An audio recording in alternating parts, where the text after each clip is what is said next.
Then what is very important is to support your spouse, to stand by your spouse, to be fair and just.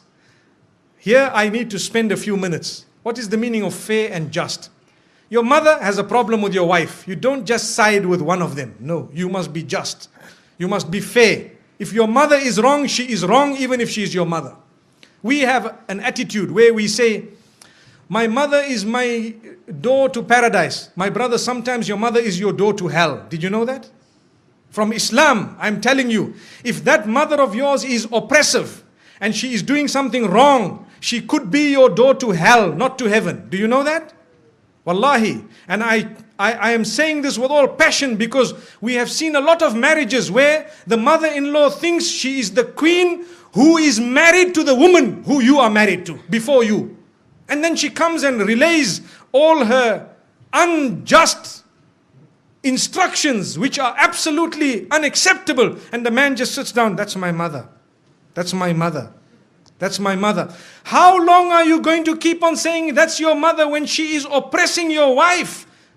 Something somehow, somewhere needs to be said. Either speak to your father or tell your mother, mother, I love you so much. I did not marry this woman for her to be a means of taking my love away from you or your love away from me. The love I have for you is totally different from the love I have for her. So mother, I will love you forever, but I want to tell you this is the line you do not cross, my beloved mother. And you kiss her forehead, you can kiss her hands and her cheeks and tell her that my mother, you are wrong.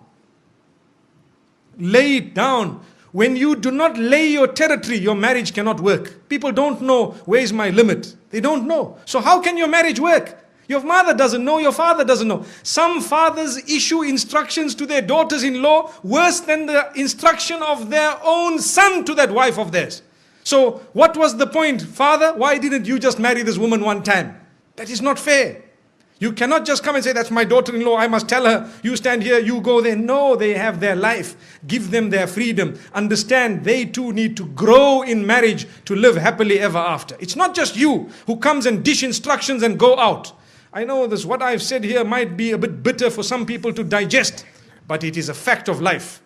It is a red button that we press, and we need to press it and constantly remind people, because when you talk about happily ever after, remember, you need to address issues that are current and valid. Otherwise, you are wasting your time. I cannot speak about a fairy tale because none of us will then learn something by the time we walk out of these doors. So this is why we say you need to be just. Tell your father where he should stand with respect. And please, the parents, do not hate your child just because he needs a bit of time with his wife. No. Or the wife needs time with the husband or the children. No, allow them that. Let them go. You do not have to go everywhere your children go. We are going for a holiday, for example, to Penang or to Langkawi. So now father says, we are coming with. Okay, you come with, mashallah. The next year we are going to holiday, we are going to this place, we are coming with. The following year we are... So whenever did they go alone? Never. Why? Because mom and dad tag along. Give them once or twice, a few times, give them their own. Tell them, look, you guys go along, inshallah, enjoy yourselves, and next time we will join you. Perhaps you can arrange for us. Yes, it is very important to look after your parents. Believe me, we are not at all undermining that. That is a rule on its own. Look after your parents, but be just when it comes to your relation with them and the relation with your spouse. Be just. Even your children. Some people, and this happens in some homes, they have more than one child. So the children begin to get children. So those children who live with them in the same home, every time we shout them, we pick on them. Why? Because they live in the same home. And when the other son's children come, because they live far away, oh, my son, where were you? What happened? These children are watching. They are seeing, look at this grandfather of mine. These people here, does he know what they do at school? And here he is embracing them. It is only because we are foolish. Human nature makes us get irritated with those we live with sometimes. And we don't know those who are really irritating are actually so close to us because they are far. This is why we tell parents, sometimes you need to make sure your children live a little bit of a distance from you so that you can be even closer in relation. And I have seen in my life with lots of experience that those children who do not live with their parents are sometimes close closer in relation with their parents, they have a better understanding and they have a much better relation. And I am not promoting people to abandon their parents. No, you need never to abandon your parents. If you do that, you are sinful of the highest order. But what we are saying is, give each other your breathing space. Is very important. Give each other breathing space. Some women, they get married into homes where mother-in-law sits and dishes instruction, right? Today we will cook this. I'm inviting 20 people for lunch, 40 people for supper. Tomorrow morning, 60 people for breakfast. But hang on, man. I have one daughter-in-law here. We are a few people here. What's going on? If this happened once a while, it's okay. But you cannot just sit back and dish out instructions as though this is a restaurant.